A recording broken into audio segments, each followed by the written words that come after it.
Kamu itu terlalu gaduh dan terlalu bicara soal ideologi. Siapa yang mengatakan begitu? Pak Jokowi. Dia bilang gitu. Nah, kita tidak butuh ideologi gitu. Yang kau pahami kan waktu itu kalian kan satu partai. Rika Diah Pitaloka dengan suksesnya ada fotonya lah tim suksesnya Pak Jokowi. Dua-duanya usulan pemerintah. Dua-duanya. Cipta Kerja maupun Omnibus Kesehatan itu usulan itu clear ya, pemerintah. karena masih banyak perdebatan.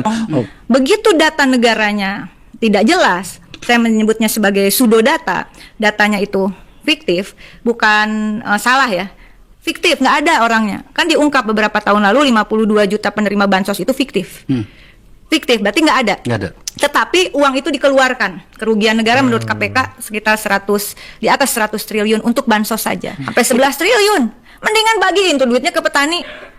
Menurut saya, begitu. Nanti kementerian ini ngedata lagi, kementerian ini ngedata lagi. Ini siapapun yang berkuasa kalau nggak beresin datanya, bohong kalau saya bilang. Pemerintah, rezim yang bohong. Aksi saling buka kartu antar kubu Jokowi dan PDIP makin masif. Saling lempar kesalahan antar kedua kubu tidak terhindarkan. Bahwa kita setia pada terutama Pancasila dan konstitusi dan seterusnya. Nah, saya ingin ambil pada fokus pada masalah konstitusi, yaitu Undang-Undang Dasar Negara Republik Indonesia 1945, khususnya di pembukaan, karena ada konsensus nasional, batang tubuh boleh diubah, tapi pembukaan tidak boleh diubah. Kenapa tidak boleh diubah? Karena visi dan misi NKRI itu ada di situ. Di mana visinya? Di alinea kedua, yaitu membentuk Indonesia yang merdeka, bersatu, berdaulat, adil, dan makmur. Bagaimana cara untuk mencapai visi tersebut? Ada di alinea keempat, yaitu membentuk suatu pemerintahan negara Indonesia yang melindungi, mencerdaskan, mensejahterakan, dan seterusnya sampai kalimat keadilan sosial. Nah, saya bukan ekstrim, saya mencoba untuk berkomitmen pada sumpah jabatan saya. Orang bilang itu utopis, idealis. Saya tidak utopis, saya tidak idealis, tapi saya disumpah jabatan dan saya digaji karena itu. Nah, sehingga kemudian apa yang terjadi adalah ketika mewujudkan Indonesia merdeka, bukan hanya merdeka tapi bersatu, bukan hanya bersatu tapi berdaulat, adil, dan makmur. Untuk siapa? Untuk rakyat. Secara keseluruhan, kalau saya analisis selama 10 tahun, maka kesejahteraan rakyat itu ada 5 bidang prioritas di dalam konstitusi, yaitu terpenuhinya hak rakyat atas sandang, pangan, dan papan, pendidikan dan kebudayaan, kesehatan, pekerjaan dan jaminan sosial, kehidupan sosial, perlindungan hukum dan HAM, infrastruktur dan lingkungan hidup yang baik. Bagaimana cara mencapai ini? Dan ini tentang kehidupan rakyat. Hak rakyat di mana? Rakyat di desa dan kelurahan, begitu. Tapi kalau kita nggak tahu rakyatnya di mana, siapa sih rakyat itu? Sama aja kita bohong. Begitu data negaranya tidak jelas, saya menyebutnya sebagai pseudo data, datanya itu fiktif, bukan salah ya, fiktif, nggak ada orangnya. Kan diungkap beberapa tahun lalu 52 juta penerima bansos itu fiktif. Fiktif, berarti nggak ada. Nggak ada. Tetapi uang itu dikeluarkan. Kerugian negara menurut KPK sekitar 100, di atas 100 triliun untuk bansos saja. Itu kalau untuk bansos dikalikan dengan penerima bantuan iuran BPJS, subsidi energi, subsidi listrik, berapa uang negara yang sebetulnya berputar pada rantai mafia fiktif ini. Saya menyebutnya sebagai mafia data lah, boleh dikatakan demikian. Everything is about data kan. Semua tentang angka sebetulnya. Dan di balik angka dalam data negara ada nasib dan nyawa jutaan rakyat yang dipertaruhkan. Nah, ini bukan sesuatu yang lahir tiba-tiba, tetapi sesuatu yang sudah dikonstruksikan oleh para pendiri bangsa kita. Kalau dilihat dari, kebetulan saya adalah Duta Arsip Nasional Republik Indonesia, Bang. Jadi saya megang arsip-arsip, termasuk arsip roadmap pembangunan pertama Indonesia. Teman-teman, kalau kita lihat Habibur Rahman ini, teman-teman, ini dia semakin poseng ya. Kenapa? Dari statementnya itu yang seharusnya dia ingin mendapatkan satu apresiasi, dia ingin mendapatkan sesuatu pujian dari netizen, malah sebaliknya dia mendapatkan satu kritikan pedas, dirojak oleh netizen. Ya, kenapa? Karena dia mengatakan Mahfud MD orang gagal. Nah, mungkin pemikiran dari Habibur Rahman ini karena Mahfud MD adalah orang yang atau tokoh bangsa yang sering dianjungkan jempol, maka ketika dia menyerang pribadi Mahfud MD, mungkin dia mengharapkan ada pujian, ada satu keberanian dari Habibur Rahman. Tetapi sebaliknya yang dia dapatkan adalah kritik pedas, rujakan dari netizen, dan tidak lama langsung dia mendapatkan satu hujatan-hujatan daripada netizen. Nah, itu artinya bahwa masyarakat sekarang, netizen sekarang itu tidak bisa dibohongi, ya, tidak bisa dibodohi, ya, tetapi masyarakat sekarang sudah pintar dan mereka tahu rekam jejak para tokoh bangsa ini. Ya, netizen tahu ya rekam jejak dari Habibur Rahman seperti apa. Makanya mereka tidak terima kalau Habibur Rahman mengatakan Mahfud MD sebagai orang gagal. Dan juga ya netizen tahu bagaimana rekam jejak dari Mahfud MD. Nah, jadi ketika Habibur Rahman menyerang pribadi dari Mahfud MD maksudnya, maka netizen membandingkan ya apa yang dilakukan oleh Habibur Rahman bagi negeri ini. Nah, sedangkan Mahfud MD apa yang dilakukannya. Jadi sehingga ya netizen yang menjadi lawan dari Habibur Rahman, bukan lagi Mahfud MD. Malah Mahfud MD tidak merespon hal itu, ya. Dia mengatakan bahwa ya masyarakat sudah merespon bagaimana pernyataan dari Habibur Rahman itu, dan tentu itu sesuatu hal yang menaikkan level dari Mahfud MD. Kenapa? Karena dia tidak menanggapi hal-hal yang bersifat recehan tersebut, ya, pernyataan-pernyataan yang tidak seharusnya dibahas, ya.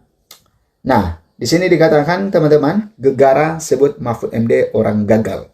Habibur Rahman ramai dirojak warganet. Nah, ini Habibur Rahman ini adalah ya elit Partai Gerindra, teman-teman. Dan ketika ada sesuatu permasalahan, maka dari Gerindra yang tampil di depan ini adalah Habibur Rahman.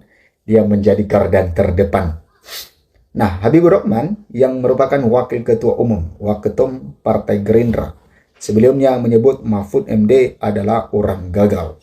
Tak perlu digubris pernyataannya soal pengampunan bagi para koruptor. Ini ya disebabkan karena Mahfud MD mengkritik pernyataan dari Presiden Prabowo tentang memaafkan bagi para koruptor. Sehingga Habibur Rahman mengatakan ya jangan dijadikan sebagai pandangan apa yang disampaikan oleh Mahfud MD itu. Karena Mahfud MD orang gagal.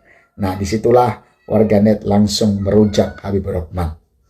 Ketua Komisi 3 DPR RI ini ya menanggapi terkait kritik mantan Menteri Koordinator Bidang Politik Hukum dan Keamanan Menko Polhukam Mahfud MD terkait pidato Presiden Prabowo Subianto di hadapan mahasiswa Indonesia di Kairo, Mesir.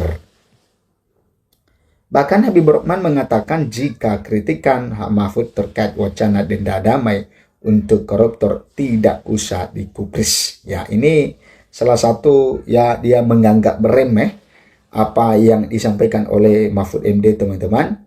Ya, dia mengatakan bahwa nggak usah digubris, ya. Artinya itu tidak perlu menurut dia. Padahal itu sangat perlu bagi masyarakat.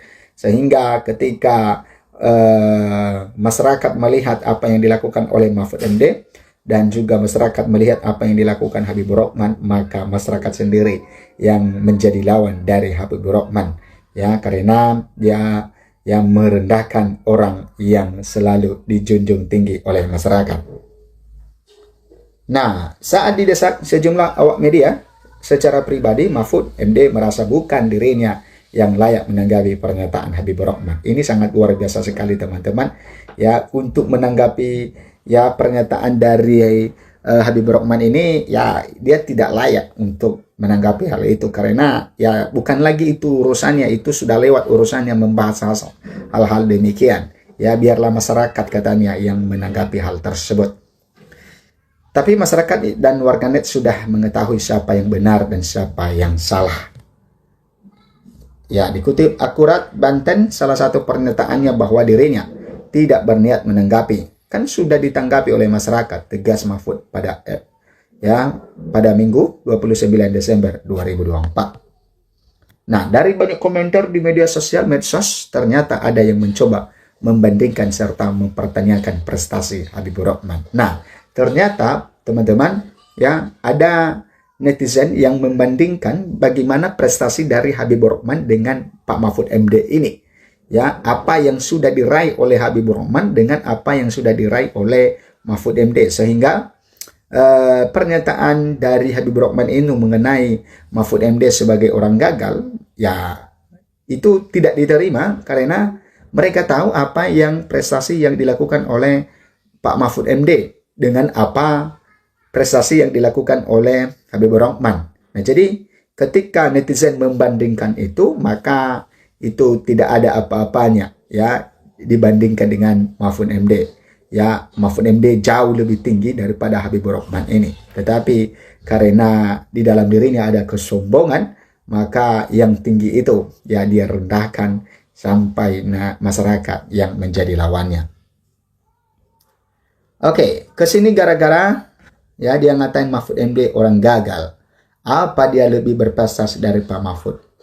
Nah, adapun beberapa pernyataan Habibur Rahman ya sebelumnya yang dinilai kontroversial dan tidak proporsional, yang seharusnya tidak layak disampaikan seorang pejabat publik. Ya, seperti Mahfud MD ini orang gagal. Dia sendiri menilai dia gagal 5 tahun sebagai Menko Polhukam dengan memberi skor 5 dalam penegakan hukum. Apa yang mau dinilai dari Mahfud MD? Sebut dia saat konferensi pers di Kompleks Parlemen Jakarta pada Jumat 27 Desember 2024. Jangan diperbincangkan kalau pengembalian keuangan negara gimana orang dihukum. Nggak gitu klaimnya.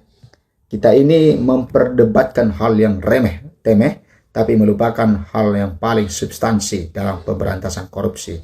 Sebutnya, entah apa yang substansi, kata Habibur Rahman ini. Ya,